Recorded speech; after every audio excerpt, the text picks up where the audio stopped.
Okay, Assalamualaikum dan selamat petang. Saya ucapkan kepada semua yang bersama-sama dengan kita pada petang ini. Selamat datang ke webinar Franchise Siri 2 2021 ya. Ini Siri 2. Webinar anjuran Persatuan Franchise Malaysia bersama-sama dengan KPD NHP, Kementerian Perdagangan Dalam Negeri dan Hal Ehwal Pengguna. Pada petang yang berbahagia ini, saya pertama sekali ingin mengalu-alukan kedatangan kita dapat maklumat yang pada petang ini untuk webinar siri kedua kita menerima sambutan yang amat bagus ya. Kita ada dalam 170 partisipan yang berdaftar ya. Dan dalam sesi kita pada petang ini, kita ada bersama-sama dengan kita.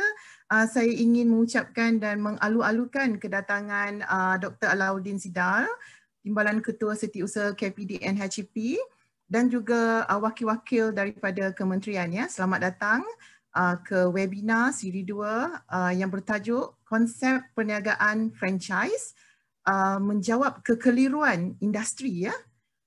Jadi bersama-sama dengan kita pada hari ini panel-panel yang akan menghuraikan nama tajuk pun menjawab kekeliruan ya industri.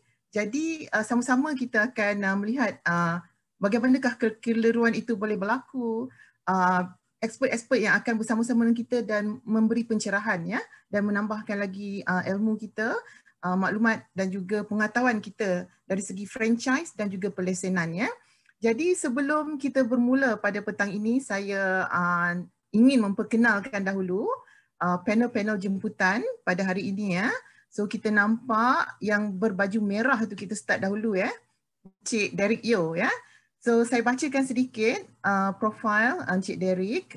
Derek Yeo buat masa ini adalah pengarah Revenue Valley Sdn Bhd yang menempatkan jenama F&B tempatan dan antarabangsa seperti The Manhattan Fish Market, New York Steak Shack dan jenama tempatan baharu Dapurlah. Beliau telah aktif dalam bidang pembangunan perniagaan franchise semenjak 10 tahun yang lalu. Beliau juga merupakan Naib Presiden Pengurusi Franchise Malaysia. Beliau juga merupakan pengurusi pameran Franchise Malaysia FIM. Ya.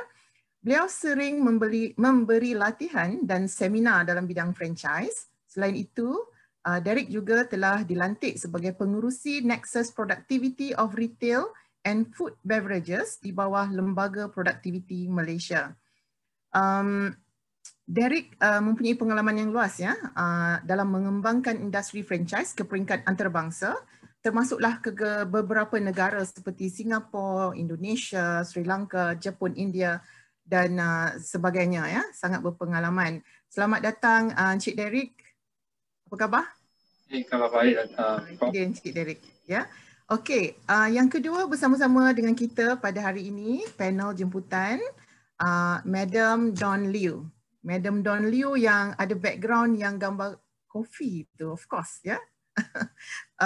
Dawn menyertai bidang perniagaan pada tahun 2010 sebagai pengurus kanan pembangunan perniagaan dan juga mengawasi pembangunan runcit dan undang-undang. Selama bertahun-tahun, portfolio beliau dikembangkan untuk merangkumi pemasaran, pembangunan franchise, pelesenan antarabangsa, pengembangan makanan, khidmat pelanggan, pengurusan krisis ya, very important now, reka bentuk dan pembinaan, undang-undang, pentadbiran perniagaan, operasi perniagaan di Singapura, very versatile, okay. Kini beliau secara keseluruhannya menjadi Ketua Operasi F&B untuk Old Town White Coffee dan juga mengawasi dan menyelia untuk bahagian undang-undang dan pematuhan dan portfolio penjualan dan pemasaran yang merangkumi pengiklanan, promosi, penjualan tambahan, analisis dan reka bentuk kreatif. Ya. Sebelum menyertai Old Town, Dawn berada di industri pengiklanan, hubungan masyarakat dan media dengan syarikat tempatan dan antarabangsa. Dia juga menguruskan publicity dan promosi untuk United International Picture, bekerja dengan United Studio, Paramount Pictures, DreamWorks Animation and working title in the UK and US. Dawn mempelajari undang-undang di University of Wales, Cardiff dan memiliki sijil praktik undang-undang. Beliau juga mempunyai MBA dalam keusahawanan, versatile. Okay? Okay, selamat datang Madam Don Liu. How are you? Professor, thank Okay, you for kita having me. And testing. terima kasih to MFA as well for organizing this. Alright, so we can hear you well. Thank you. Dan last but not least, our very own, selalu ya kita dengar yang famous ni Madam Wong Ginny. Madam Wong is a founding partner of the intellectual property and technology firm Wong Ginny and Teo. Ginny is a registered patent agent, registered trademark agent, and registered industrial agent in Malaysia. She is the past president of the Licensing Executive Society Malaysia, past chair of the Bar Council IP Committee, former head of IPR Committee of the EU Malaysia Chamber of Commerce, and past executive committee member of the Malaysia Franchise Association. Ginny is one of the panelists appointed by Kuala Lumpur Regional Centre for Arbitration and ASEAN Domain Name Dispute Resolution Centre, and a certified mediator on the panel of the Malaysia Mediation Centre. Ginny is also one of the IP valuers trained by MyIPO and certified by World Trade Institute. Welcome, Madam Ginny. Terima kasih, Prof. Good afternoon, everyone. Yeah, hello. So, seperti yang kita maklum tengok kita tadi dah berbincang kita punya tajuk konsep perniagaan franchise dan perlesenan dalam bahasa So we have discussed just now, all these panelists will be trying their very best to deliver, to discuss in bahasa, Okay, alright. So this is a very interesting topic, So kita start warming up dahululah dengan soalan-soalan yang relax supaya pendengar kita, can take up, this issue slowly as long as they can absorb. Dan yang penting semua partisipan kita pada petang ini, if you have any question at all throughout the webinar, you can leave your message at the chat box. Please leave your message and I will read them and we will discuss your question throughout this webinar. It will be very important untuk you all tinggalkan a message ataupun soalan. Okay, so kita mulakan dahulu Kalau kita semua sedia maklum yang franchising, sistem konsep perniagaan franchise dan juga perlesenan kedua-duanya adalah business expansion model. Business expansion terutama sekali kepada usahawan bakal usahawan yang nak mengembangkan perniagaan Kalau saya first bincang dengan Madam Don dahulu sebagai sebuah jenama yang terkenal Old Town White Coffee. Old Town White Coffee boleh tak kongsikan sama ada Old Town White Coffee ada tak menawarkan perlesenan yang pertama. Yang kedua kita tahu yang Old Town White Coffee adalah jenama franchise yang terkenal. So bila Old Town White Coffee mula menawarkan franchise dan juga apakah perbezaan yang utama from the experience of Old Town White Coffee ini di antara perlesenan dan juga franchising. Madam Don, teruskan. Terima kasih, Profesor. Old Town menawarkan model perlesenan untuk mengembangkan perniagaan di luar negara Malaysia. Itu adalah pertama. Kalau kita menggunakan modal lesen adalah untuk perkembangan di luar negara. Old Town pula menawarkan konsep perniagaan franchise pada tahun 2009. Itu pun semenjak menerima sijil franchise dari Kementerian Perdagangan Dalam Negeri dan Hal Ehwal Pengguna atau KPDN HEP. Perbezaan utama di antara kedua-dua modal ni, konsep ni memang betul pun digunakan untuk perkembangan dan perbezaan utamanya adalah dari segi kawalan dan tata cara. So kalau dibandingkan franchise tu, segi kawalan dia lebih ketat, lebih banyak imposition, lebih banyak benda yang boleh diminta oleh franchisor kepada franchisee dan mereka kena mengikuti tata cara franchisor di mana terletak dalam perjanjian franchise tersebut. So it is very structured, memang ikut urutan, memang lebih kawalan dia lebih ketat. Right down to produk-produk yang digunakan di dalam kedai, cara membuat bisnes tersebut, semua benda yang kena dibuat adalah akan dibuat oleh franchisee lah. Dibandingkan dengan modal perlesenan di luar negara, di mana lesen induk tu, syarikat yang mengambil lesen induk tu, dia ada lebih kurang banyak flexibility to practice the perniagaan di negaranya seperti mana yang boleh dikembangkan dan berjaya di negara sendiri. So that is the main difference that we practice between franchise and license. It is the controls. Okay, so maknanya Madam Dawn, maknanya awal-awal dahulu memang Old Town White Coffee perlesenan ya, dan perlesenan itu adalah di luar negara. Tapi apabila start bermula di Malaysia, memang terus mengamalkan konsep franchise atau masa di dalam negara pun ada buat perlesenan dahulu and then baru franchise.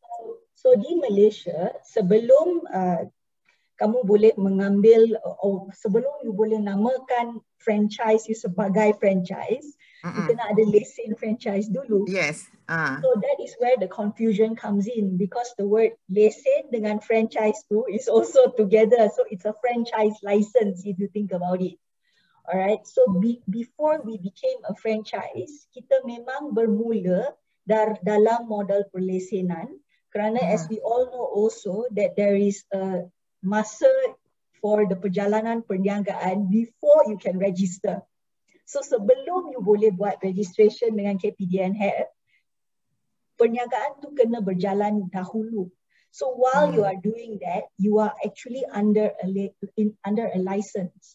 But as you build up the business, you akan tambah pula benda-benda yang you rasa sebagai seorang franchisor, you nak menambah baikkan modal bisnes tersebut supaya you tak akan hilang kawalan atau tak akan hilang jenama you dalam tangan orang lain.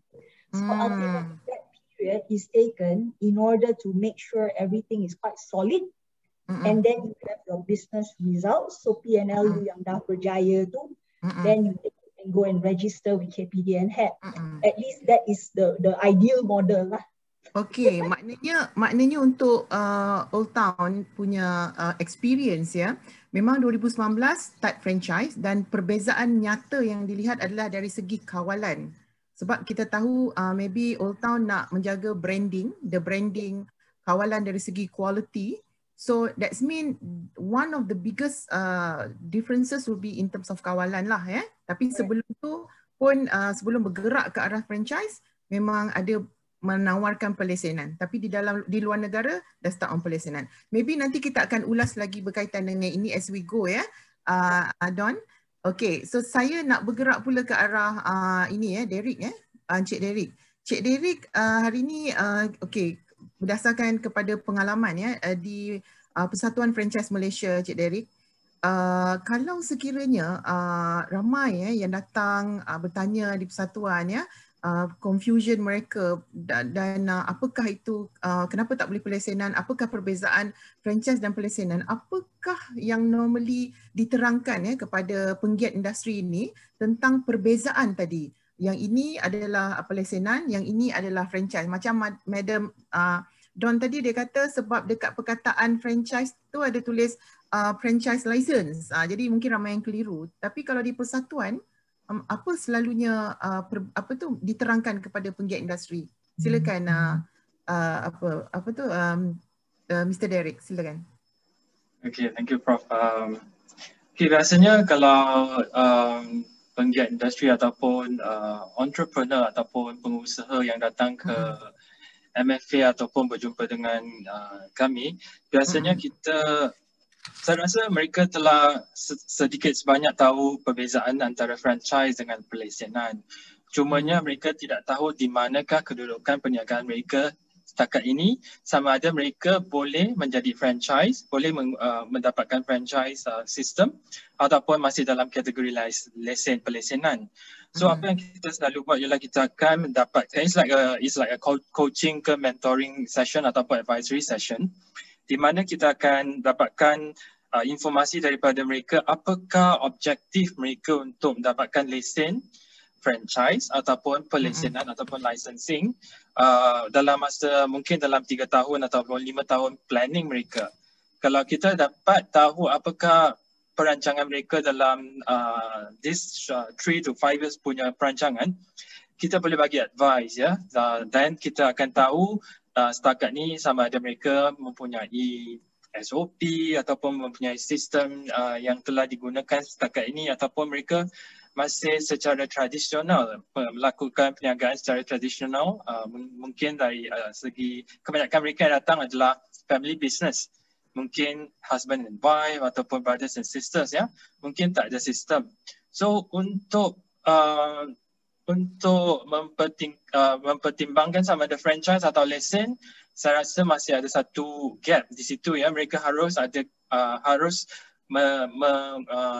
do I say, to produce satu systematic method to run the business first, baru mereka boleh pertimbangkan sama mereka adalah telah bersedia untuk menghantar pendaftaran mereka ke bahagian pembangunan franchise ya.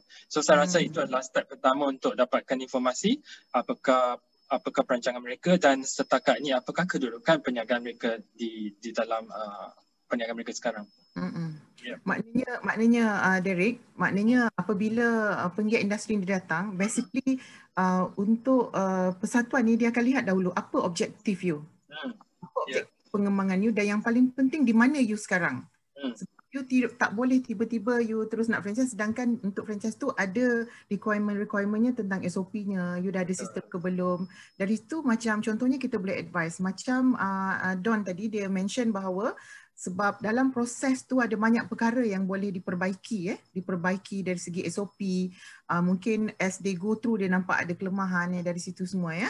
Okey, maknanya kalau di persatuan kita akan memberi nasihat yang lebih holistik, kita tak terus bagi tahu okey ini adalah franchise dan ini adalah licensing, tapi sebaliknya kita lihat keperluan industri itu sendiri, di mana mereka dan apa objektif. Dari situ mereka nampak satu situasi yang lebih holistik ya untuk mereka go forward ya. Okey, thank you Encik Derek. Sekarang ni kalau kita teruskan kepada Wong Jini ya, dari segi perundangan, ini mungkin berat sedikit lah, kita nak terus agak berat sedikit ya. So kita tak nampak mungkin ada yang di luar sana fikir okey kelainan dia dari segi kawalan, atau mungkin ada yang masih tak nampak, tak nampak pula dari segi kawalan berlainan. Macam di persatuan kita akan lihat secara holistik tapi sebenarnya dari sudut perundangan ada banyak perbezaan di antara konsep franchise dengan konsep licensing. Jadi Madam Jini, boleh tak you terus brief kita, explain pada kita apa perbezaan utama dan kalau boleh beri contoh-contoh sekali. Teruskan. Boleh. Terima kasih Prof. Pertama dan terpenting sekali, di Malaysia pengaturan pelesenan atau licensing tu dia tak diaturkan di bawah undang-undang spesifik. Tak ada undang-undang yang spesifik. Whereas franchise konsep tu ada dikawal oleh Akta Franchise 1998. So dalam Akta Franchise tu ada definasi yang tertentu, makna. Untuk semua perniagaan yang starting point tu kita tengok sama ada kita punya business model tu masuk dalam definasi franchise tu. Kerana dalam definasi Akta Franchise tu dia ada 4 elemen. Yang pertama tu pemberi franchise atau franchisor mesti memberi hak untuk mengendalikan perniagaan mengikut satu sistem franchise. Itu sistem yang Puan Don dan Encik Derek bercakap tadi lah. Satu sistem franchise. Yang kedua tu ada hak untuk menggunakan harta intelek seperti cap dagangan, maklumat sulit, copyright. Dan yang ketiga tu ada continuous control. Ada continuous control tu kawalan yang berterusan. Yang itu yang kawalan ketat yang Puan Don bercakap tadi. A degree of control. Dan yang keempat tu ada untuk pertimbangan memberi hak mesti bayar yuran macam fee atau consideration yang lain lah, pertimbangan yang lain. Kalau empat elemen ini ada, sama ada you nama dia management agreement ke atau licensing agreement, itu ada ciri-ciri franchise. Sudah jadi satu franchise. So bila ada 4 elemen tu sudah ada franchise. Then you tengok pelaksanaan tu satu cara bila pemegang lesen tu berikan hak kepada licensor memberi hak kepada pemegang lesen untuk macam exploit mengguna hak intelek seperti cap dagangan juga. Macam distribution agreement, dealership agreement. Itu bukan franchise. Tapi dia ada hak guna cap dagangan juga. Dia ada hak menjual barang-barang juga. Tapi itu kontrol tu tak setinggi, tak ketat macam franchise. So itu ada konsep yang berlain lah. Jadinya maknanya tadi tu kita nampak dari segi kawalan tapi ada macam berkaitan dengan hak guna sistem, sebab franchise tu dia ada sistem yang perlu diikut supaya dia ada standardization. And then hak IP intelek contohnya macam logo, warna, design, layout semua ya, dan juga yuran ya. Tapi kalau dalam kes macam tu kan, kalau ada contoh-contoh macam contohnya macam ada yang kenapa mereka contohnya macam Old Town ya tadi ya, kalau licensing ya contoh di luar negara, licensing di luar negara, jadi adakah penggunaan sistem tu tak perlu atau hanya penggunaan logo atau hanya penggunaan resepi atau macam mana?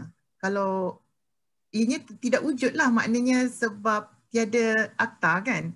Tapi dalam situasi macam tu, kenapa? Apa yang patut, apa yang boleh didefine ataupun diguna pakai istilah macam tu? Okay. Untuk utang dan perniagaan kami, apa yang boleh what we can say or dari segi pengalaman kami setakat ni, bila kita keluar negara, terlalu banyak perkara dan even produk sendiri tu yang kena local source. So kita kena cari benda tu dekat negara diorang. And sometimes ada juga macam peralatan dengan cara mereka membuat bisnes di sana berbeza dengan Malaysia. So oleh kerana tu kita kena buat pelbagai customization that we work together with the country heads there. So these are local people overseas. So mungkin negara macam Cambodia ke, Myanmar ke, China ke, Hong Kong ke, cara yang mereka, produk yang mereka boleh dapat di sana, cara mereka memasak di sana mungkin berbeza. So because of that, all the SOPs kena dialihkan dan bahasa juga kena dialihkan kepada sesuatu yang boleh difahami di negara tempatan sendiri tu, dan mereka mengembangkan bisnes tu dengan menggunakan localized SOPs sebegitu. So when you have a situation like that, sebenarnya apa yang kita boleh support sebagai franchisor adalah dari segi jenama, dari segi reka bentuk dengan pembinaan juga, bergantung kepada negara mereka sendiri dan apakah bahan mentah ataupun peralatan yang boleh didapati di sana. We have to make the adjustments. So because of that, it is not 100% copy and paste. So it will have a lot of local input dari licensee sendiri di negara mereka. So because of that, it is on a license basis. We work with them. Apa yang kita boleh extend adalah jenama dia dengan support kita. Tapi support tu pun is limited. It's not going to be as if it's a Malaysian franchisee, then it's 100% support.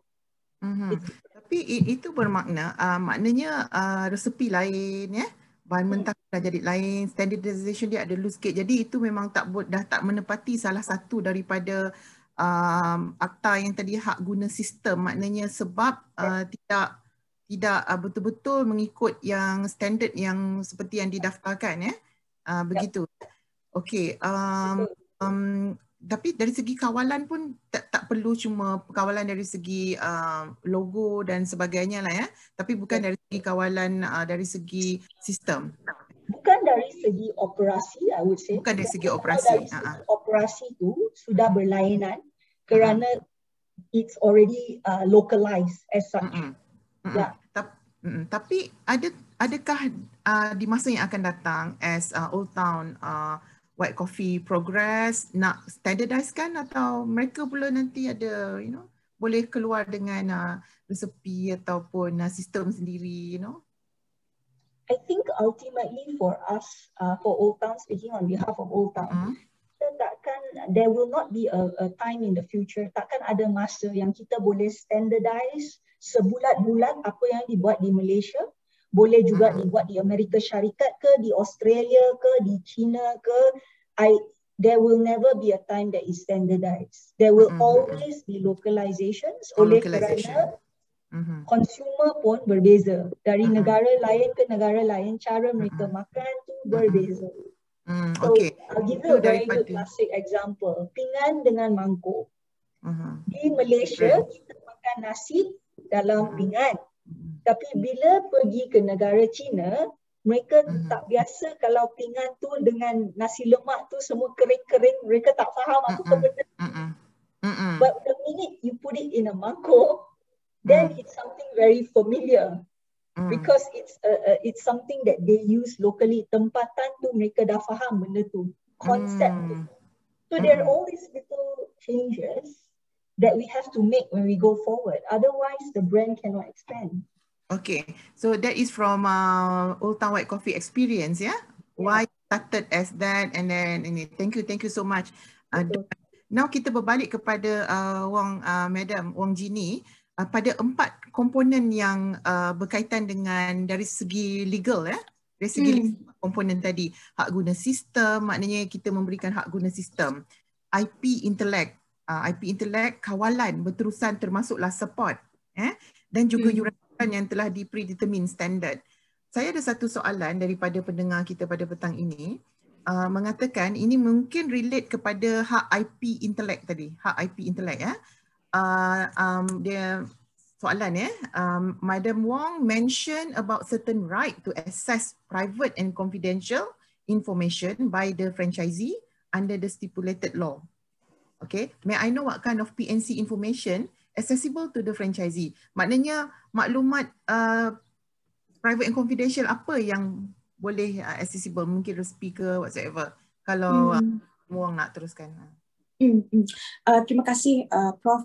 Ya, ada banyak maklumat sulit yang pemegang franchise yang akan share dengan franchisee, selain dari macam processes, dia punya sistem, dia punya operation manual pun confidential kerana semua orang tak ada access untuk operation manual itu. Cara macam mana dia nak prepare dia punya makanan atau dia punya assortment of products pun boleh jadi confidential. So ada banyak ciri-ciri dalam sidang operasi yang boleh jadi maklumat sulit. Itu confidential information. Know-how, processes, recipe, profit margin, even you punya pricing, semua boleh jadi maklumat sulit. Ini satu one aspect of the franchise business lah. Maknanya itu pilihan franchisor untuk mengkategorikan mana satu dia nak release, mana satu dia nak hold in terms of PNC. So Encik Nick, that's the answer for Madam Wong. Kalau ada apa-apa further information, please post your question at the chat box. Thank you. So it's up to the franchisor. Okay, now tadi kita dah discuss about macam experience Old Town White Coffee, and then Madam Wong talk about the 4 important components, the differences in terms of franchise law, akta franchise, 4 tadi tu. Tapi saya terus merujuk kepada risiko. Kalau macam kita tahu itu ada pilihan, mungkin ada yang fikir at the beginning, and then ada isu-isu seperti the differences in culture, in the way they do business, and so on so forth. So kita teruskan dengan Madam Wong. Apakah akibatnya jika model perniagaan ni yang macam tadi memang franchise, ada sistem, ada IP, perlukan kawalan, tapi kedua-dua pihak bersetuju nak buat perjanjian pelesenan. Apakah akibatnya? Terima kasih Prof. Sekiranya perjanjian itu adalah tertakluk kepada akta franchise, tapi dua-dua parti sudah berjanji setuju untuk menandatangani perjanjian lesen. Unfortunately, perjanjian itu masih franchise agreement. Kalau akibatnya tu serius, kerana kalau perjanjian pemberi lesen tu tak berdaftar dengan KPDN HEP, perjanjian itu tidak mengikut macam tema-tema yang kenakan mesti dipatuhi di bawah akta franchise, itu perjanjian itu boleh jadi null and void, boleh dibatalkan.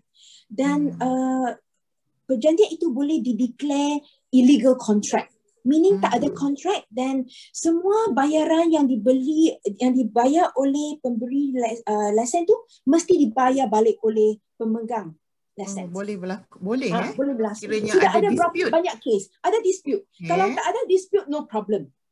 Tapi dah berapa kes di Malaysia kita nampak bila normally franchisee atau pemegang lesen selepas 1 tahun 2 tahun mereka tahu saya tak mau bayar lagi, saya nak cari keluar dari keluar, one way to exit the agreement, dia akan pergi mahkamah, dia akan cuba obtain declaration bahawa perjanjian itu perjanjian franchise. Kerana pemberi lesen itu tidak didaftar, mahkamah boleh declare null and void lah. Maknanya memang maknanya itu bergantunglah kepada relationship. Dan juga kita ada satu soalan ni, dan dianya actually close to what has been shared by Madam Wong lah ya. Maknanya tadi tu kita ada 4 komponen, menyalahikan komponen keempat yuran kan, dia tidak dapat PDN HEP tetapi telah menetapkan yuran macam ni, royalty macam ni. Adakah itu salah atau itu boleh under contract law tadi tu, kontrak tadi tu? Macam mana tu? Kalau perjanjian itu bukan perjanjian franchise, dua parti boleh agree, tak ada masalah langsung. Tak ada masalah, tak perlu ditentukan oleh undang-undang kerana itu contractual. So perjanjian itu akan dikawalkan oleh Akta Contracts Act saja. Itu saja. Kalau dua parti nak 3 tahun pun boleh. Tapi kalau perjanjian itu perjanjian franchise, then tema-tema itu mesti ikut Akta Franchise. You tak boleh 3 tahun. You mesti ada 5 tahun. You tak boleh terminate without cause. You mesti ada cause, ada sebab you baru boleh terminate. Kalau you tak renew, you mesti ada sebab. So that's why ada perbezaan. Kalau di atas Akta Franchise, parti-parti mesti ikut. And anyway, the franchise agreement pun mesti di-approve oleh KPDN HEP sebelum dua-dua parti boleh sign lah.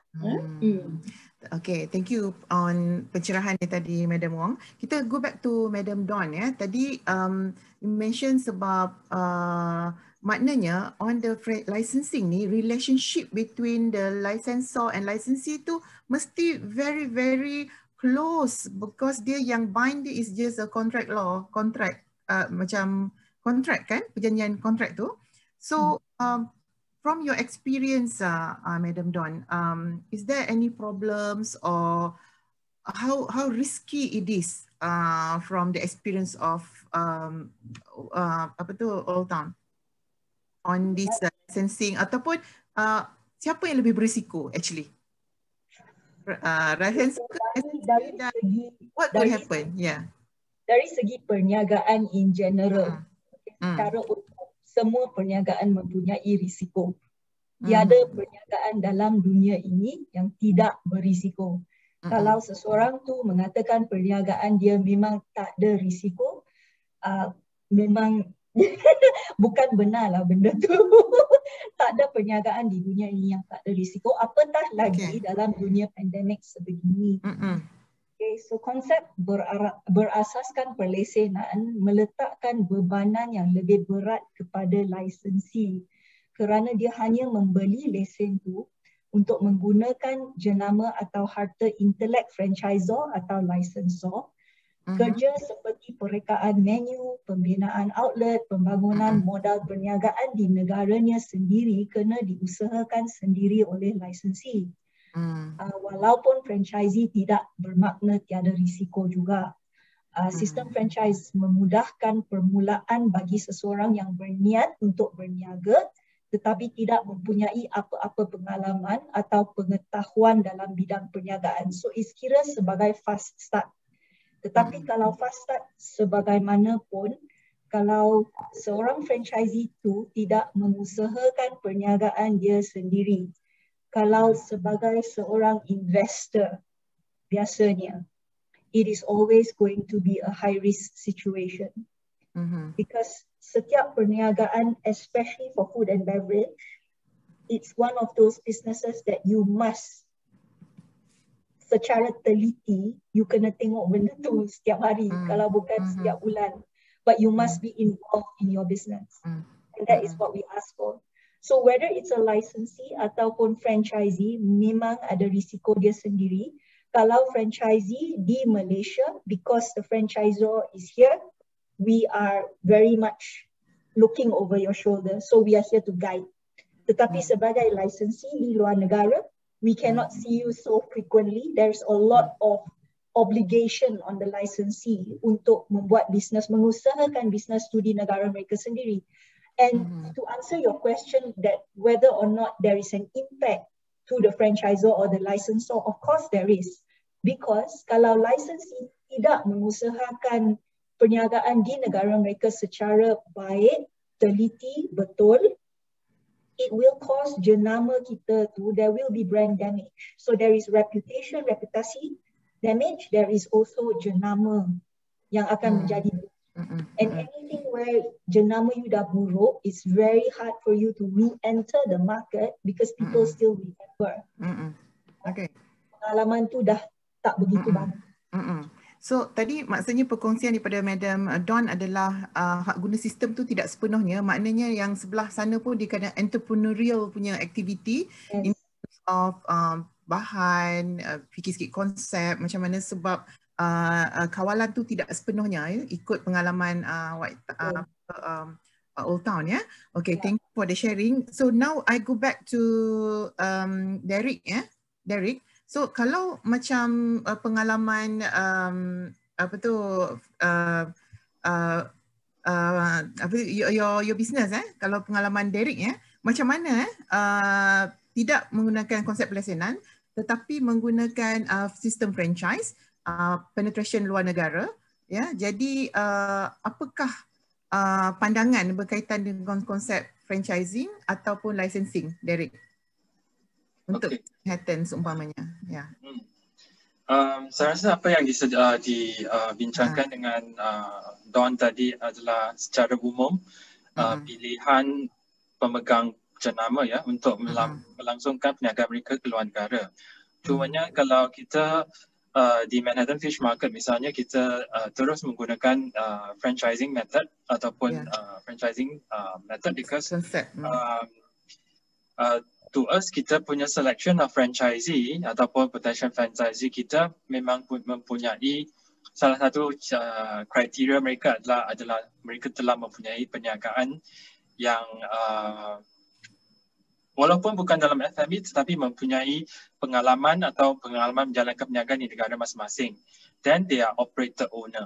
Okay, operator owner meaning kita nak mereka mempunyai, seperti mana yang Dawn cakap tadi, mereka adalah kita memilih mereka untuk menjalankan bisnes jenama kita di negara mereka, dan mereka mempunyai tumpuan yang 100% ataupun lebih dalam perniagaan atau jenama kita yang mereka akan bawa balik ke negara mereka. So kalau kita hanya mengambil investor ataupun orang yang hanya nak membuat investment dan membeli jenama kita, saya rasa itu adalah satu, kalau nak cakap risiko, mungkin itu adalah satu risiko lah, sebab kita tidak boleh mengawal dari jauh walaupun dia adalah sistem franchise ya, walaupun kita mempunyai sistem franchise yang mempunyai sistematik berdasarkan pengalaman more than 15 years di dalam market lah. Tapi macam apa tu, Manhattan juga mungkin ada cabaran-cabaran dari segi contohnya raw material yang tak konsisten, negara lain susah nak dapat kan. Jadi dari segi sistem ataupun bahan mentah mungkin ada variation juga mengikut local punya requirement ya. Jadi macam mana mengekalkan ianya bukan menjadi satu obstacles atau cabaran, halangan untuk ke arah sistem berkonsepkan sistem franchise?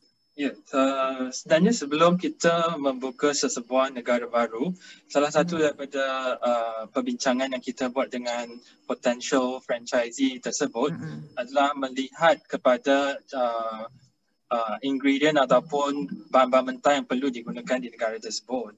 So sama ada mereka boleh mendapatkan tersebut dan berapa banyak ataupun peratusan yang tidak dapat dijumpai di situ. Dan berapa banyak yang kita boleh supply dari negara kita ataupun Malaysia export. So dari situ kita akan tahu, kita namakannya sebagai deviation dari segi taste profiling ataupun ingredient. So ada provision tu, provision deviation. Ada peratusan yang diberikan. So walaupun diberikan, let's say 20% deviation for localization yang Don mention also, tetapi involvement daripada team kami di Malaysia daripada segi R&D, we will still involve and do the approval for them.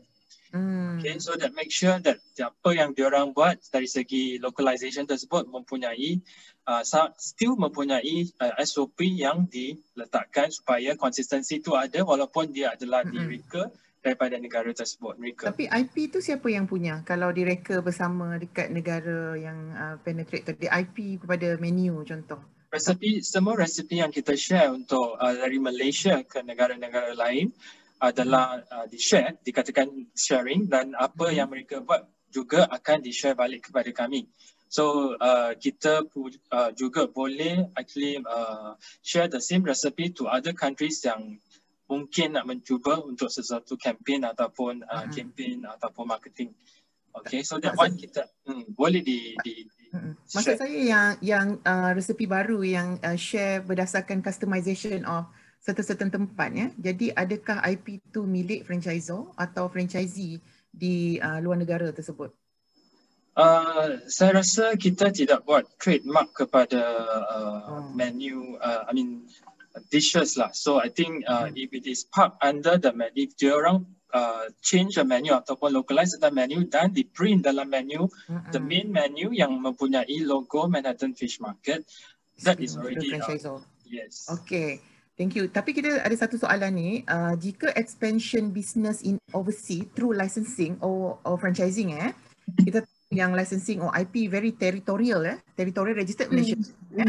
Adakah syarikat tersebut perlu register trademark atau IP mengikut undang-undang negara tersebut? Boleh kongsikan maybe Cik Derek dahulu dan kita ke Madam Wong, pengalaman macam mana? Perlu tak register sebab IP tu di Malaysia dan kita pergi expansion luar negara? Macam mana dengan Okay, saya boleh share dari segi secara general, tapi I think the expert here is Madam Wong. So I think sebelum Madrid Protocol yang Madam will share later, every country that kita nak pergi, sama ada kita nak pergi masuk ke negara India ataupun Sri Lanka, kita kena buat trademark di negara tersebut. Ya, kita kena trademark di Malaysia hanya untuk Malaysia. Kalau untuk ke Singapura, ke Thailand, kita kena trademark di negara tersebut. So sama ada kita dapat trademark the Manhattan Fish Market di Thailand ataupun Filipina, it depends. Tak mungkin akan di-reject sebab banyak sebab lah. Sebab-sebab tertentu. Dari segi Manhattan Fish Market, dia punya sebab kebanyakannya selalunya sebab Manhattan is a geographical name yang bukan owned by us, so it sometimes get rejected a lot of times. So things like that. So I think Madam Wong will have a very good sharing on this part. Macam mana Madam? Derek sudah jawab the core points, but as Prof shared just now tu harta intelek tu territorial in nature. Kalau you register di Malaysia, protection di Malaysia saja. Dia tak akan extend ke Singapura atau luar negeri.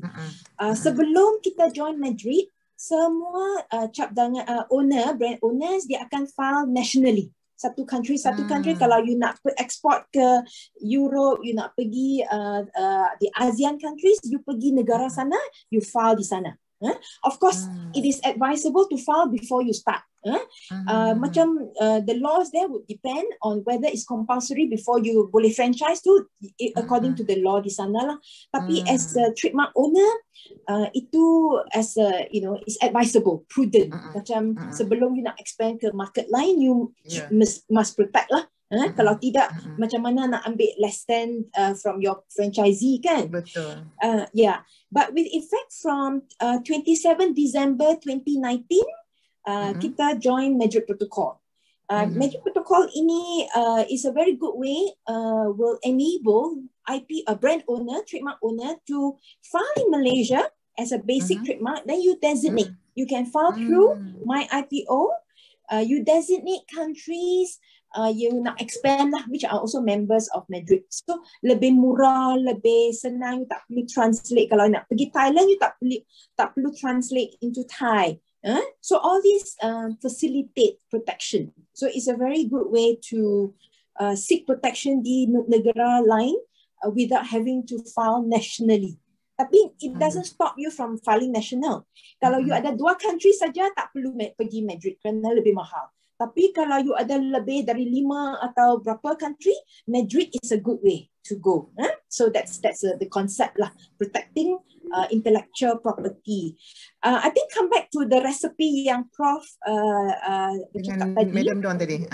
I think in most franchise agreement, in most license agreement, if you enter into agreement with your licensee or franchisee, ada satu clause yang kata apa-apa yang di-created oleh you punya licensee franchisee will belong to you. Even though they yang prepare, they yang created, they yang improve. Idea generation. That's right. But you allow them to use, of course, you know, but all the intellectual property rights are deemed to belong to the franchisor. So with a clause like that, you know, it will protect the franchisor. You know, like, of course, trademark is one thing, but a lot of even marketing materials, kalau you allow your franchisee to localize their punya recipe, to localize their punya advertising materials, ada clause to say that all this, whatever created by them, ke, the employee, ke, will belong to the franchisor. You only allow them to use during the term of the franchise agreement or license agreement. So that is quite clear. Tadi go back to Madrid Protocol dengan keperluan untuk mendaftar tadi, meaning either one. Kalau you ada satu, you daftar kat negara tersebut. Tapi kalau you ada multiple and more cost effective, you guna melalui Madrid Protocol. Then you tak perlu daftar, dia either one So jelas either one. Yeah, but sometimes you use both. Why? Because sometimes for macam in China, mungkin you nak translate into Chinese character kan, you tak perlu pergi through Madrid Protocol. So you nak pergi terus ke filing national in Madrid Protocol di China saja. You tak, because Madrid Protocol is you have the same mark, same goods di seluruh, you know, dunia which are members of Madrid Protocol. Tapi kadang-kala di setengah negeri you nak macam localize you punya trademark. So tak perlu gunakan Madrid Protocol. Okay. And then we ada satu soalan ni, I think is very direct to you. Can you share any real court case in Malaysia related to licensing versus franchise imposed by KPDN HEP di sini? Real court case yang macam orang kadang-kadang tahu, okay, ini tak ada dalam akta tapi ada yang teruskan. Tapi ada any real court case yang you can share or not? Madam, kalau ada apa-apa nak share, just give me a clue if you want to add something. Okay, Madam Wong, teruskan. Okay. Interesting question. As far as we know, tak ada case, itu saya from reported cases lah, so saya tak tahu sama ada KPDN HEP mungkin ada initiate case separately but reported cases in Malaysia too is between the licensor and licensee. So in the sense that licensor, licensee or franchisor, franchisee, bila mereka pergi ke mahkamah, that is when the cases will be reported. That is when the court will talk about, even if you call it a license agreement, if the ciri-ciri franchise dalam license agreement, the court will declare it as a franchise agreement, and because the licensor tak register, so therefore the agreement is null and void. Ada case macam itu. In fact, up to the Court of Appeal. Recently is Dr. H.K. Fong Brain Builder case. Yang itu amat penting lah. Untuk to determine that yang substance tu yang important, bukan yang form. You nak panggil dia nama-nama apa, mahkamah tak peduli. Dia tengok ciri-ciri yang ada 4 elemen franchise ada di dalam agreement, itu franchise agreement dah. Walaupun kedua-duanya bersetuju, kita tak mahu go for franchise. You can put in there agreement kita. Boleh. At the end they can dispute. Yes. So it's a risk. Okay. Ada apa-apa yang Madam Dawn nak tambah tak berkaitan dengan dispute or things like that? Atau kita terus kepada now that we understand atau mungkin pendengar kita faham atau ada soalan yang lebih lanjut. Now kita faham sebenarnya licensing, franchise and then licensing, tetapi kalau kita lihat pandangan satu maybe keliru. Nombor 2 maybe pilihan. Pilihan. Mengapa pelesenan masih menjadi pilihan penggiat industri? Mengapa pelesenan masih menjadi pilihan? Kenapa tak terus ke franchise? Apa pandangan kepada Madam Wong lah? Pandangan. Kenapa masih memilih model ni? Kita tahulah kalau kita cakap dengan lawyer ni memang tak boleh. You memang terus. Tapi industri kenapa pada pandangan lawyer? I think ada beberapa sebab. Yang sebab pertama tu, lesen tu first of all lebih senang, perception. Right? Mereka tak perlu tunggu 3 tahun sebelum dapat lesen dari kementerian. Betul tak? Segera mereka boleh expand dia punya business melalui pelesenan. Kadang-kadang mereka tak faham bahawa kita tengok dia punya ciri-ciri. Mereka ingat, kita sebelum 3 tahun kita tak boleh dapat 3 years audited account, kita tak qualify jadi franchisor. Sekarang in the interim period kita lesen. Dia punya pemikiran. Then also perception yang tak ada salah, ini tak ada apa-apa kerana banyak perniagaan out there yang buat macam ini, kita ikut aja. Right? Then orang menggunakan terma tu macam interchangeably. Dia guna lesen, dia guna franchise. Yang itu tak boleh lah. Tak boleh. Interchangeably tak boleh. 37 ada itu offense kan. Tapi orang ramai mereka tak faham. Kadang-kadang mereka pun kata kalau kita dua parti kita setuju bahawa ini lesen, itu okey dah. Ministry tak kacau, kita pun tak pergi mahkamah. Tapi itu salah. Itu bukan yang position yang betul. So that's one. And also perception that tak ada kesalahan, tak ada case mereka tak rasa macam kalau saya panggil lesen, saya buat macam lesen, tak ada akibatnya. So lebih senang. Saya boleh bagi 3 tahun, kita boleh bermulakan perniagaan segera. So I think itu misconception out there. Ini from my perspective lah. Yeah. I think mereka misconception because mereka rasa mudah, They want business expansion, but need to be done because it's not regulated, under Act kan.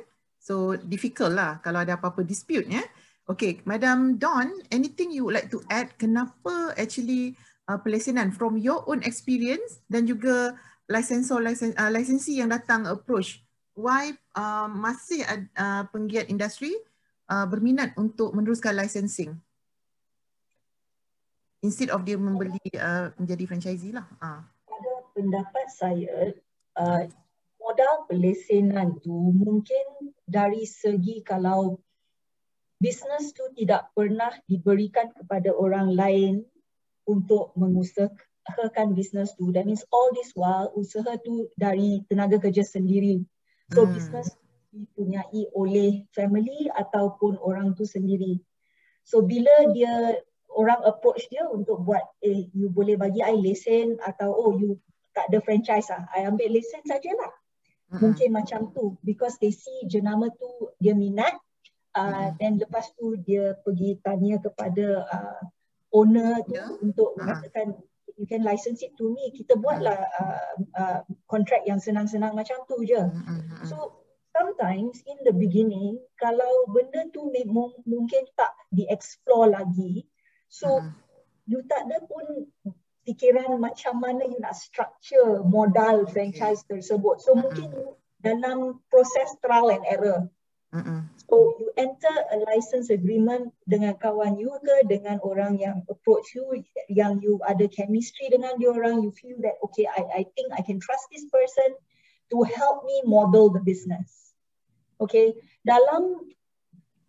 in that situation, dalam situasi begitu, mungkin there is that attraction to just use a license first because the model for the franchise is not solid. And then the understanding, you kena kerjasama dengan orang tu untuk mengatakan you akan develop satu franchise model, dan pada masa you nak register franchise model tu, orang tu pula convert jadi franchisee you. In that respect, then I think it's workable because you work together to develop a model. Okay, so that's mean you are saying, maksudnya adalah ini bukanlah long term, you can start as a licensing just to develop, maknanya you tak boleh menjadi untuk for a long term a growth. It's not forever. It should be franchising. Franchising is the best for a long term, betul tak? Correct, yeah. Expansion. Because actually kalau tengok dari segi Akta Franchise Malaysia, there's a lot of protection for the franchisee rather than the franchisor, I would say. Okay, so dari segi franchisee, pemandangan franchisee, memang agreement franchise tu, perjanjian franchise tu lebih memihak kepada pihak dia orang. As opposed to a franchisor, di mana franchisor kena melabur ke dalam modal tu supaya dia boleh qualify sebagai sebuah franchise di dalam KPDN. Right? So the thing is, for franchisees, it's always better to be in a franchise agreement. Tapi ada juga franchisee yang rasa kalau dalam franchise, perjanjian franchise ni tak boleh gerak langsung. Ini tak boleh, itu tak boleh. Franchisor kata sudah lock dengan KPDN HEP, you tak boleh tukar apa. Tak suka pula.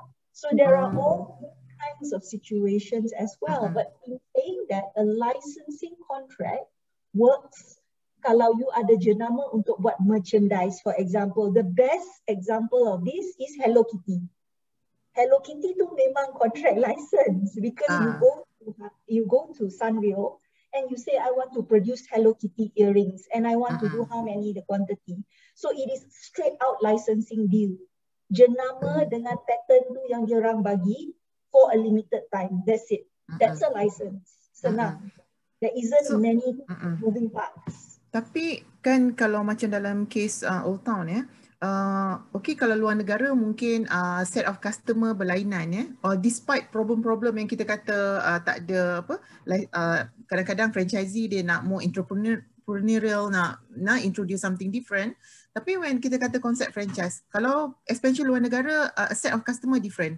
Kalau di Malaysia, hari ni you dekat Seremban, you pergi Old Town lain. Lepas tu you pergi tempat lain. So definitely you want to have some control in terms of system kan? So franchising is more desired lah. Which is why di Malaysia, negara kita sendiri yang kita boleh pada kawalan. And we can definitely access the shop and the franchisee. Sekelip mata you be there. Right, it's not that big a country. We can actually have that level of kawalan over the franchisee. So we prefer franchising in Malaysia. It makes more sense. Jadi masih kalau yang keliru ke apa tu, maknanya in the long run go lah to the franchise punya konsep lah kan, sebab dia ada banyak-banyak keistimewaan, you know. And kalau syarikat lain boleh register ikut akta franchise, so I'm sure it's just a matter of process. Semua boleh melalui proses untuk memfranchisekan perniagaan ya. So saya ada satu soalan ni, sekejap tapi maybe okay, saya pergi panjang sikit soalan, saya kena baca. How long, how long, now as we discuss about pelesenan dengan franchise, ada yang kata nak go for pelesenan sebab lebih mudah, cepat. Tapi sebenarnya it's a good what you share tadi, Madam Dawn, about sometimes nak test, macam mana nak charge, kan?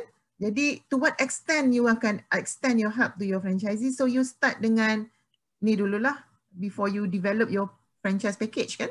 So ni ada soalan, how long it takes to convert conventional business to franchise business in terms of registration of franchise. So yang dekat luar sana tu dia don't even start lah, dia fikir tentang kerunsingan berkaitan dengan registration, trademark, readiness agreement and SOP. Please advise. Kalau ada boleh bagi sedikit lah advice, maybe not in detail. Madam, I can tell you from our experience, dalam pengalaman Old Town, kita bermula kedai makanan Old Town, White Coffee, pada tahun 2005. Pada masa kita menerima sijil franchise tu 2009. So 4 tahun. 4 tahun. 4 years to be very, very certain of the SOPs yang kita nak ada dalam sistem franchise kita. Untuk membina jenama, untuk buat reka bentuk tersebut supaya it's scalable, we can replicate. But it took us 4 years of R&D. And when we R&D, it was together with licensees lah masa tu kan.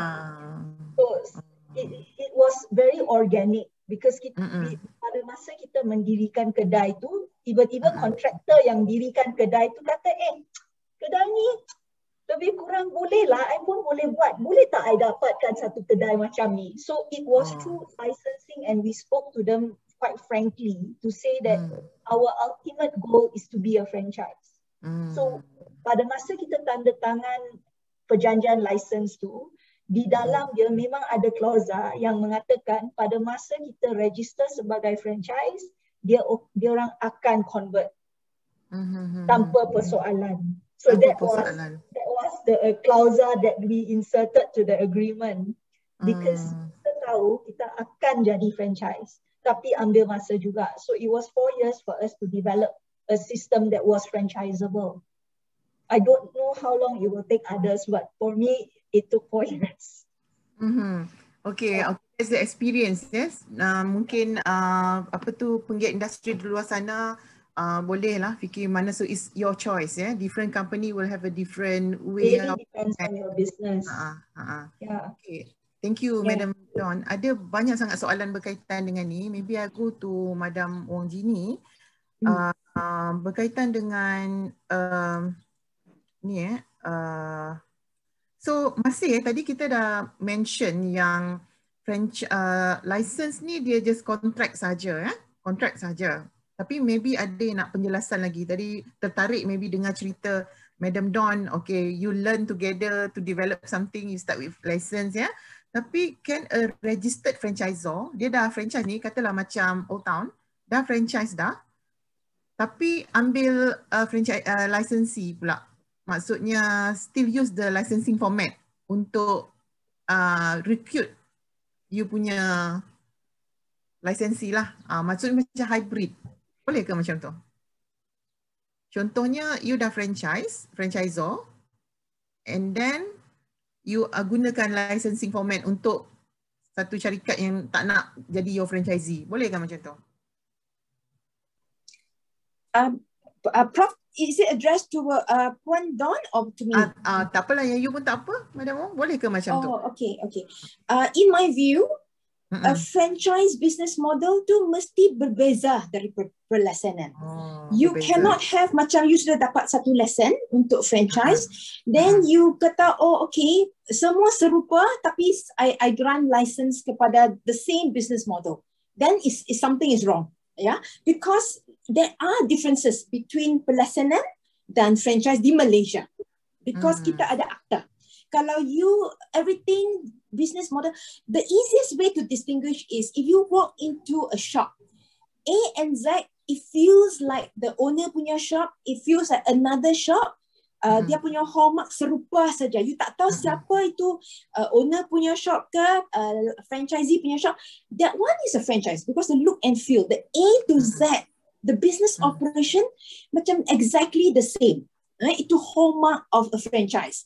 Kerana the franchisor control the display, the price, the layout, the design, the selection, because under the Franchise Act you tak boleh discriminate certain items between the franchisees. So everything must look and feel the same lah, unless it's a different package kan. So to me that is the first thing that you look at. So if you say that registered franchise dia nak continue dengan operasi pelaksanaan dengan the previous lesson, itu tak boleh. You have to tell the difference. That pelaksanaan tu tak boleh under the same control. Then it doesn't make sense because then you fall under the category of franchise. But so doesn't make sense. Is it illegal or? Illegal. To me, I look at it is illegal because it falls under the 4 categories lah. It's the same control. You exercise over your franchisee, but bear in mind kita tak ada definasi system under our Franchise Act. So what is the system is quite subjective. Whether it's A to Z or A to F, So there are of course legitimate ways that you nak distinguish lah your franchisee from your licensee. But if your licensee operate the business in the same way as the franchisee, tu tak boleh lah. So allowable, but there should be some differentiation. Is that?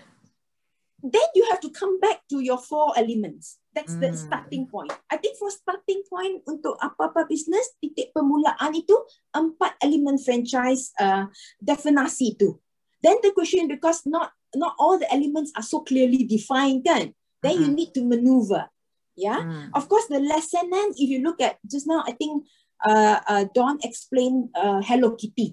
Kalau you pergi ke Isetan, you boleh beli Hello Kitty. So Isetan tu licensee to sell Hello Kitty products. But Isetan is not a franchisee of Hello Kitty products. Right? Because when Isetan sells Hello Kitty products tu, dia macam distributor saja. Dia tak ada satu corner macam everything. The whole setup is like Hello Kitty outlet. Tak ada. Tapi Hello Kitty pun boleh dapat franchise because Hello Kitty can have a franchise outlet yang jual hanya Hello Kitty produk saja.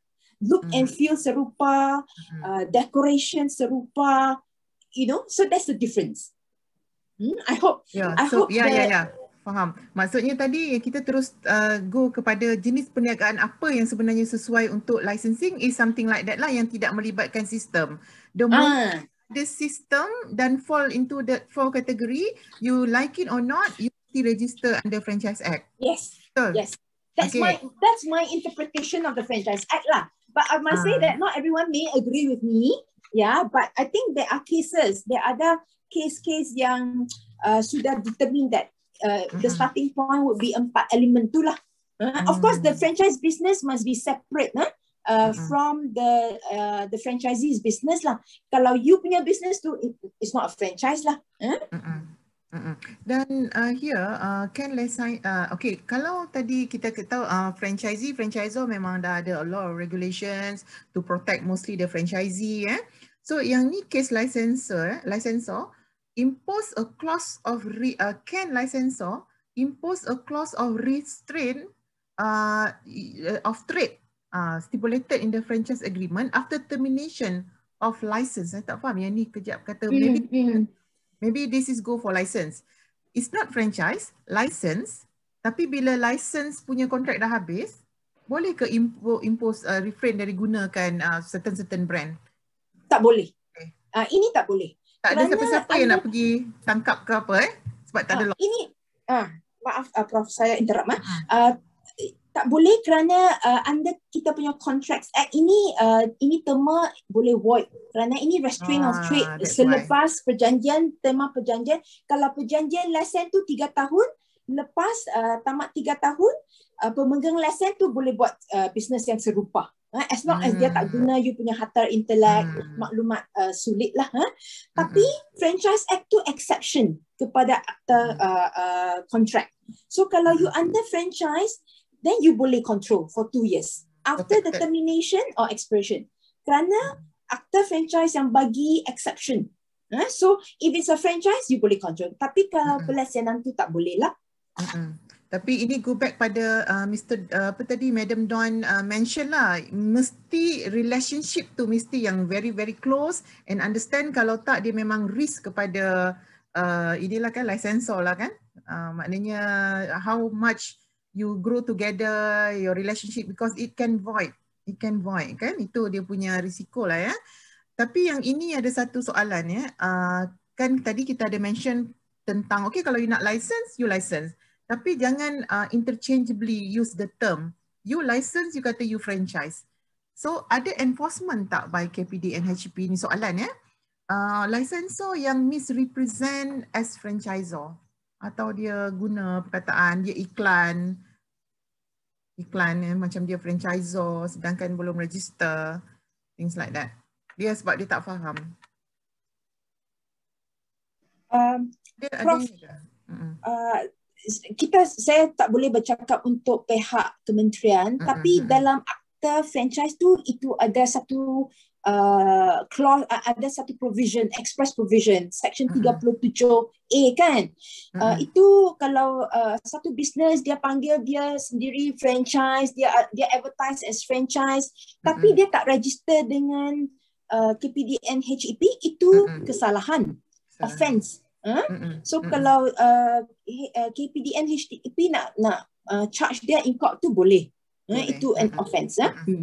Thank you. You have explained a lot ya. Tapi sebelum kita pun dah 3.45, Madam Wong boleh tak you explain ataupun repeat sekali lagi, ada soalan yang 4 important element for franchise. 4 important franchise tadi yang memang core. Itu 4 syarat ya. Yang pertama tu ada memberi hak untuk mengendalikan perniagaan mengikut sistem franchise. So the keyword here is ada sistem franchise. Seperti sistem franchise yang ditentukan oleh franchisor. So yang pertama, elemen pertama. Yang kedua itu memberi hak menggunakan cap dagangan, rahsia perdagangan ataupun maklumat sulit, macam copyright, hak cipta. Tapi ini pun ada ni ya, ini pun ada ikut berapa banyak yang nak expose by the franchisor berkaitan dengan hak IP intelek ni. It's up to the agreement, to how much you want to expose kan. But of course, if you are the franchisor, you expose semua what your business operation punya, the whole thing lah. But you just ada non-disclosure agreement, you ada confidentiality clause lah untuk control disclosure, unauthorized control. So yang itu kedua. Yang ketiga tu pun yang penting, memiliki hak untuk mentadbir kawalan berterusan, continuous control terhadap operasi perniagaan franchise sepanjang tempoh. This is the distinguishing factor, I feel. Number 1 and number 3 are the distinguishing factor from normal licensing arrangement. Dan yang keempat, sebagai pertimbangan pemberian hak in return of the rights, then franchisor akan dibayar yuran. That one, if you're licensor, you akan dibayar yuran jugalah, or other consideration. So what, to me, the key elements yang boleh membezakan satu pelaksanaan dari satu franchise ialah satu, ada sistem. Kerana kita bercakap dah sebelum you buat ada sistem, you nak bagi hak saja tu pelaksanaan. The second one is pentadbiran kawalan berterusan, continuous control. That is where the relationship from what Dawn and Derek yang bercakap, because it's a relationship agreement. License agreement normally you jual saja, then mereka yang kejual kepada consumer. But in a franchise agreement, it's a lot of relationship kerana you will control how they buat business, you train them, memberi latihan. I think most of the franchise licensee tak ada latihan because you tak perlu latih dia, for just to sell products. Whereas for franchise agreement tu latihan tu penting. The training, very important. So these are the 4 elements. Yeah, thank you Madam Wong. Thank you. I guess satu soalan yang ini because special untuk Dawn Don, you boleh accept tak soalan ni? It's a bit longer. Just want to ask Miss Dawn opinion, adakah Akta Franchise 1998 yang pindaan 2012 melambatkan penambahan bilangan franchisor di negara ini kerana penyediaan dokumen dalam Seksyen 7 adalah membebankan bakal franchisor berbanding dengan negara yang tidak ada Akta Franchise. What is your opinion on this, Miss Dawn? It's a very loaded question. And the reason it's a loaded question is because when you have the Akta Franchise 1998 di Malaysia ni, there are a lot of, everything is cast already. Dia memang undang-undang lah kan. Now the issue is whenever you have any undang-undang to regulate a business enterprise like franchise, which is a business enterprise really, and business as we know it is a changing landscape. And we also know that akta and undang-undang is not something that is so easily changeable. Okay, and every time based on feedback, nak jadi penambah baik kan, mungkin ada juga yang buruk lah. Together with yang baik, there is nothing that will be perfect. Okay, and this is a personal opinion. I will qualify this here by saying it's a personal opinion, but anything to do with the business landscape, it's very difficult to regulate it in this manner because you put too many obligations into the process. It stifles the entrepreneurship and the innovation. So people cannot innovate, you cannot go as fast as you want to. Berbanding dengan negara di mana there is no regulation controlling the situation. I fully understand why they want to do this. It's to protect the franchisees, to protect SMEs. So small businesses that want to come up, that want to take franchise, they also don't want them to be in a situation where the negotiating power is on the franchisor side and the franchisee is not able to have any protection. So I fully understand. But if that is the case, then it could also be from a contractual point of view. It doesn't necessarily need to take the form of a franchise act.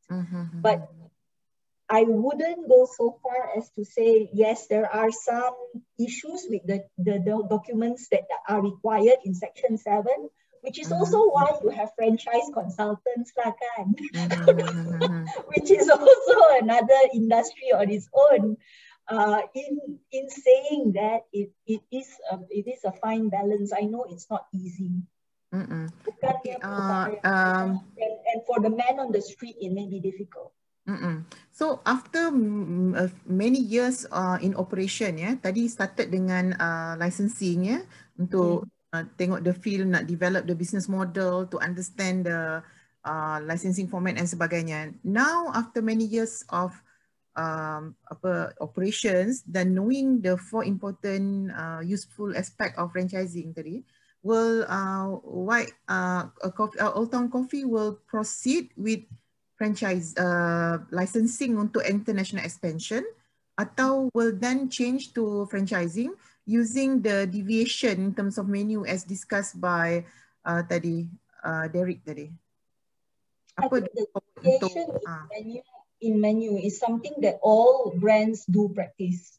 Okay, the question of whether you want to call it a franchise or license going forward is determined by sistem dan kawalannya sendiri. Ataupun you are only giving suggestions to the licensee and they can then have the flexibility untuk mengubah suai for consumer tempatan mereka. Okay, if that is the case, for us it's very clear we will do licensing for the international market simply because the Franchise Act in Malaysia covers Malaysia. It's not applicable overseas pun. So it is for us to grow internationally, we would go on the license model because it gives that flexibility. Bukannya kita nak kawal ketat pun. Okay, thank you for your insight. I think I ada satu soalan and then I'll just go round untuk the final advice to the industry out there. So saya go to Derek dahulu sebab ada satu soalan dan maybe ada banyak confusion. Tadi pun kita discuss about mungkin ada yang rasa susah, lambat nak register, tak faham. Ada satu soalan, if I'm not mistaken, on cost of franchise consultant tadi. Derek, Derek boleh bagi sedikit pandangan ataupun untuk penggiat di luar sana untuk mereka mulakan dengan register perniagaan franchise, apa yang patut mereka buat and how can this franchise consultant be useful to them? Cik Derek, boleh bagi sedikit pandangan? Ya. Boleh. Again, I nak bercakap, I cannot speak for the consultants itself, but then dia bergantung kepada skop yang diperlukan oleh sebuah bisnes tersebut sama ada seperti mana yang saya cakap terdahulu, sama ada perniagaan tersebut sudah mempunyai skop dari permulaan ataupun pertengahan daripada registration yang diperlukan, dokumen yang diperlukan dan apa yang diperlukan daripada bantuan konsultan tersebut. So kalau mereka perlukan from zero to become the franchise hero, then probably dia punya cost tu berlainan, ataupun kalau mereka sudah mempunyai sistem tertentu, biasanya cost tu berlainan lah, tertakluk pada keadaan perniagaan tersebut pada masa yang dia nak perlukan konsultan tersebut. So tapi kenapa ramai yang menggunakan konsultan service ialah sebab memang dia mengambil masa untuk mencipta sebuah franchise manual ataupun operation manual. Lagipun tetapi ada juga perniagaan yang membuat SOP manual ini bukan hanya untuk mendapatkan franchise license, tetapi untuk memperkemaskan perniagaan, sistem perniagaan mereka. Sama ada mereka hendak go into franchise atau tidak, kemudiannya mereka boleh pilih kemudian. So lagipun mereka perlukan 3 tahun untuk dapatkan license daripada KPNHP, daripada bahagian pembangunan pendaftaran franchise. So sebagai wakil daripada MFA, Malaysia Franchise Association, saya rasa saya mengalu-alukanlah peserta ataupun entrepreneur di luar sana yang ingin mengetahui lebih banyak tentang franchise untuk menjadi kalau nak jadi bakal franchisor, boleh menjadi ahli kepada MFA dengan yuran yang sangat berbanding.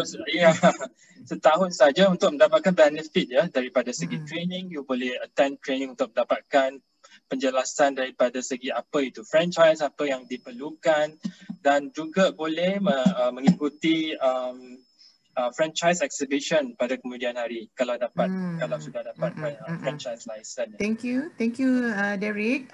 Madam Wong, any last word or advice to the entrepreneur out there? Saya harap with this seminar, or at least the keliruan boleh at least minimize lah, will not be eradicated. I think the starting point is you look at your business model. If you believe that you don't need to control your licensee so much, you allow them the flexibility to do certain things. All you want them to do is use your harta intellect, like your brand, your maklumat sulit, then you go licensing. But you just have to be careful, make sure that it is not a franchise hidden in a license agreement. Then it's risiko yang banyak.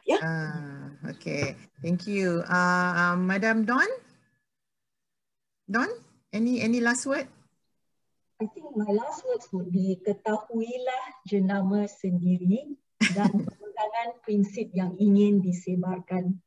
So tanya diri sendiri apakah kapasiti dan keperluan yang boleh dikongsi sama ada dengan franchisee walaupun licensee. That will determine whether it's a franchise or license. So pada asasnya tepuk dada tanya selera tapi kita ada. Thank you. So thank you so much. Saya ucapkan kepada semua panel-panel kita yang telah berkongsi pandangan, pengetahuan dalam topik kita yang amat menarik. Kita ada hingga ke saat ini ada 70 lebih partisipan, bermakna ini adalah satu topik yang sangat baik, bagus untuk kita discuss and share. So dengan itu berakhirlah webinar franchise siri 2 anjuran Malaysian Franchise Association and KPDNHP. Let's us give a virtual round of applause kepada panel-panel kita.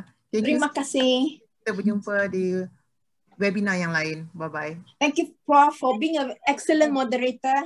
Thank you with the excellent panelists. Like Yeah, one thank and a half hours goes by really fast, right?